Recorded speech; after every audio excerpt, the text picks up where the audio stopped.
Today we're going to be building a dungeon room with a big door that leads to the boss room.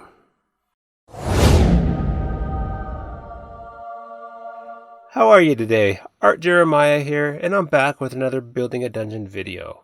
Liking this video not only shows me what kind of content you guys are looking for, but it also gets this video out to more crafters like you and me. Anyway, let's go ahead and get on into that video. Okay, so with this room, I changed it up a little bit with the walls. I'm just really liking the process of building the walls like you're seeing in the video right now. And so first I cut out a 1/4 inch sheet of polystyrene, and I just take my hobby knife and I cut straight up and down the width of all the sheets, about a little bit less than 1 inch apart. You can do 1 inch, you can do less. It just depends on how big of bricks that you want. For this project, I wanted to do the bricks a little bit less than 1 inch, and I wasn't specific with that. I was kind of specific with how straight up and down the lines were, but really you don't even need to be specific with that with this type of thing. It really depends on how random you want your bricks. And then I took my pen, increased it like you do the classic bricks, you know, just to get a little bit of a beveled edge. And I know that's not what we've been doing with this dungeon, but it is a pretty common way that I do brick walls and pillars and all that stuff. And then I just texture the whole piece before I even go on to the next step. That'll save time later. Okay, and now I set my Proxxon Hotwire cutter to about 1 centimeter. And I have it set on about 4 usually when I'm cutting these kind of things. Gives it a nice clean cut. And I just cut out multiple strips. I just cut the whole thing down to size. Let's speed through this process real quick.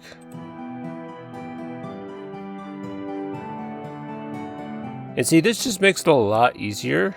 You'll see later when we start building the wall more. Anyway, I'm doing the floor exactly how we've done the previous dungeon rooms, at least the majority of the previous dungeon rooms. I'm just using my 1.4 millimeter ballpoint pen to sort of engrave the cobblestone brickwork pattern, whatever you want to call this type of floor pattern, into the floor. Oh, and you'll notice I'm wearing my gloves in this. It's a good idea to wear gloves because the pen likes to move around, but that's not because the pen likes to streak onto your hands and leave nasty black marks, but that's not really the reason why. I was just multitasking and I was painting something else and didn't want my hands full of black paint. Oh, this took a lot longer than I thought. Let's speed through this one too. Anyway, when you get to the end, it looks pretty cool once you get to the end. Okay, and we're just going to glue 4 layers of bricks, and you'll see that it's just as simple as hot gluing. You just kind of stagger the brickwork as you go. It's a lot easier than trying to get a little pen in there and do each one. It takes too long, at least in my opinion, and I'm all about saving time when it comes to building this stuff. And I know a lot of people enjoy that slow, easygoing process, but not for me, not for a lot of us. And pretty soon we have 2 long brick walls and we can just cut those down to size. And I'm just using a hobby knife to do that. Pretty straightforward. And I'm not really measuring too much. I'm using the ruler to cut straight lines, but I'm not measuring. I'm just lining it up with the wall section and doing it from there. I always forget to show the process of me adding some cracks to the build. And I know each one of these individual bricks would probably be chipped or cracked, but I really like the design of having the big long cracks in the walls, so I went with that this time, and every time in this dungeon build really. I don't do that every time. You'll see when I do the door that I'm not going to be doing that. Anyway, you guys have seen a lot of this before, and I'm just gluing all the sections together with hot glue, making up the walls, and eventually we end up with a room. That's it for that. Now, that dungeon door. This door is going to be probably the most important door in the whole dungeon, so I spent a little extra time on this, and I know I haven't done that many doors in the dungeon yet. I should. I think I'm going to do a whole video on just doing the doors, although I do have a dungeon door set from Terrain Crate that I'm kind of curious about what's inside there. But this door, we're kind of round out the top. We're going to make it really big. So I first sketch out all that, and then I just cut it out with my hobby knife. I don't worry too much about getting it super straight, but at the same time I do worry about getting it straight. I don't know if that makes much sense. And I know I wanted a brickwork pattern around the whole top, and I do that brick by brick. I don't texture them first or anything. Now that I'm looking at this, And now that I'm finished with the door, actually, I should have done both sides of the door and I didn't. But it's okay. I mean, it's the end room that this is going to be leading to, so nobody's going to really care because they're just going to wonder what's through this giant door that's so much different than the rest of the rooms. And I had a little bit of a tricky time with the top part, with the archway. Maybe I should have cut out an arch first and then cut it brick by brick, but I really like the idea of laying it brick by brick. I just didn't realize I needed so much of a curve at the top of the arch. And I'm just using spare styrofoam for all this brickwork.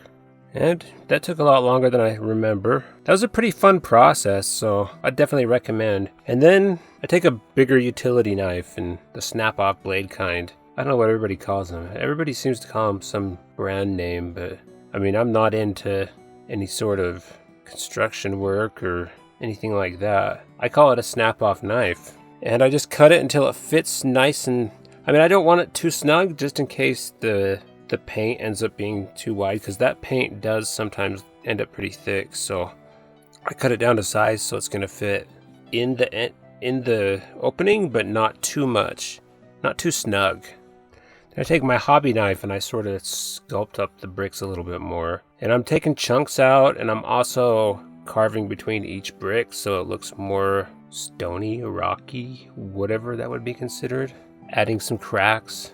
Just sculpting with the hobby knife. And this might be a good time to share about my Patreon page. So if you've been getting some value out of this channel, consider joining us over on Patreon for as little as $1 a month, and you'll gain access to perks such as extra footage of videos like this one, more say in builds to come, and I'm sure I'm going to be thinking of a lot more other things. But it's really just a good way to support this channel. Some of the equipment costs more than, I mean, I get a small amount of money from doing all this, but the amount of equipment that I've purchased has definitely exceeded the amount I've gotten out of the channel. So it's definitely helpful. Anyway, I take my piece of asphalt and I just texture up the brickwork on the door. And I want this door to be metal, and I want to have like metal bands with giant rivets in it. And I know that's not a super realistic thing, but as I'm always vouching for, I love the design aspect of things, not really realism. I mean, these miniatures that the game's going with. You got the books. D&D books now are just full of cartoons. And then the miniatures are all heroic. It's a heroic scale, and I don't know if you know what that means, but it usually means that they got like bigger heads and bigger weapons than they can usually carry, and they look really cartoony too. So I know everybody's stuck on doing the realistic builds, and I know some of my builds you've seen if you're on Instagram and all that have been realistic, but for this dungeon I'm not really going for realism. I'm going for design and functionality. I just want to be able to like take the piece out of the box and put it on and see players' eyes when they see this giant door. I mean, it's not really giant, it's big. It's big. I should have done a giant door. Maybe we'll do a giant dungeon someday. That'd be cool. Anyway, I'm using plastic from a blister pack to make the metal bands, and I'm just cutting that out with a hobby knife. I'm not being too specific about how straight things are or anything like that. That's not too important when you're doing this kind of thing. At least in my opinion, it's not too important. And I hot glue these to the styrofoam. It's a little bit tricky hot gluing this sort of thing to the styrofoam, and I don't think I'd recommend it. Super glue might melt the foam. I did use super glue on this door though, so you'll see it in a few minutes. And I just do 3 bands across, and then I was just gonna do 1 band in the center. I wasn't sure how I was gonna do it, but eventually I did I cut out little sections and then I stacked another band across those, and that worked out pretty good. And then I take out a strip of green stuff that I rolled a long time ago, and I cut out the little rivets. Pretty straightforward, just slice it like you're slicing a cucumber. You'll see. Bunch of little rivets. Little coin-shaped rivets. And they're not little compared to the door. They're actually pretty big sized for rivets. Unrealistic. Unrealistic, but good. And then I use my hobby knife. I dip it in super glue, and I just go to town gluing on all these rivets. I was originally just going to put them on the bands, but then I decided, you know, that's not quite enough. Let's put them on the doors too. But the camera overheated right when I was doing that. I want you to know I used super glue on styrofoam, and it didn't melt, thank God. But I used it on styrofoam, not too bad. It might have melted under a little bit, but you'll see. See, the door looks pretty good so far, even unpainted. Backside, that backside. No. I don't know why I haven't done this with previous rooms, but I decided to match all the openings like I did with the what is it called? With the door, like the brickwork on the door. So I just chiseled those out a little bit more. Thought it added a little bit more interest to the room. I'll probably end up doing that with the rest of the rooms. We'll see. I weighed down the door with a couple screws. They're like inch long screws, whatever you'd call that. I don't know what type they are. Wood screws or some sort. Shingle screws. Is there a shingle screw? There's no shingle screw. Wood screws. That does a pretty good job. We don't have to magnetize it. You could magnetize it actually. You could put magnets underneath the painted sections of the floor and just have those screws there and just lay them on. Work pretty good. Maybe the next dungeon will magnetize it. And then I just paint them all black. And this is a mixture of Mod Podge and latex house paint, slightly watered down so it gets in the cracks better. Paint all the pieces, then leave them to dry for a couple hours. And I started working on the next build during that time, but we're not gonna not the next build. I'm actually painting miniatures. They're looking pretty cool. Check out this guy. Can't really see him very good. Light's not too good right there, but you will see them. This guy's cool too. So dark right there where the camera is. This guy. Okay. Anyway, that's what I got going on right now. Next. Couple hours later. Come on. Camera's gonna overheat. Yep, it's gonna overheat. Okay. So we're gonna switch to this other crappy computer camera. My DSLR likes to overheat. After it's painted black, we're just going to go ahead and paint the door with metallics. And I'm using Vallejo metallics. Vallejo. And I'm using fairly good brushes for this. I want it to be almost like I'm painting a miniature. Not quite as detailed as a miniature, but almost. I'm using some Blick sable brushes. You can't find those on Amazon. You gotta go to dickblick.com if you want those. I don't have affiliate links. I do appreciate everyone who buys from my affiliate links. Thank you so much. It does give a little bit of support to the channel as well. Don't use your brush to mix your paints like this, especially expensive brushes. Don't do this. I don't know why I keep doing this. I'm trying to break myself of this habit.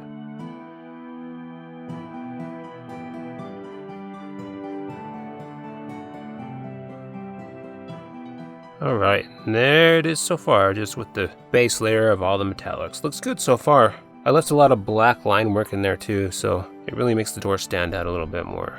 Now, the bricks. Every other brick I'm painting with this gray. This crappy gray I got from Hobby Lobby. I don't recommend it. Neutral gray. Do not recommend. I'm using it in my dungeons. I still have a lot left. And the second color we're doing is warm gray. I thought it was French gray. Same thing. It's kind of brownish gray. Anyway. I leave a lot of the cracks black. I didn't want to overwork everything too much. I want a nice stark contrast with this door. Okay, and then we paint the room just like we painted the rest of the rooms. Okay, back to the door. We're going to put the other room aside. It's basically the same thing as we've already done. Let's focus on this door. And I just dry brushed, lightly dry brush all the brickwork. Okay, now for that light black wash. This is really watered down black wash. I didn't want it to get all dull and nasty looking. I know, I'm just not too into washes usually. They can really dull things down. And if that's the look you're going for, that's fine. A lot of people go for that, like, what do they call that these days? Grimdark. There we go, that grimdark. If you're going for a grimdark look on everything, make it black. I'm not really doing that. I like a lot of contrast, a lot of colors, even in like these subtle dungeon settings. I don't know. I know it's all gray and stuff like that, but next dungeon I want bright. That's why I was thinking like a lava and ice dungeon would be cool. Either that or, oh, what is it? Like a Feywild dungeon. Like, not really like, it wouldn't be really a dungeon per se, but it's set up like a dungeon, but it's more in the Feywild. And instead of walls, have like tree trunks or roots or something like that. I think that'd be really cool. I don't know, what do you guys think? Feywild dungeon or a elemental style dungeon? Both of them. I'd like to do both. Which one's first? Alright, and to match the rest of the dungeon, we're adding our dank effects. And that's just a mixture of black and yellow. Mostly yellow. I know it looks really dark, but a little bit of black goes a long way in yellow to make it green. I got a video on that. I'll put a link to the video on the screen. Oh, looks like that's it. At least for building. Let's go ahead and look at the Glamor Shots. And stay tuned for some recommendations of what videos to watch next.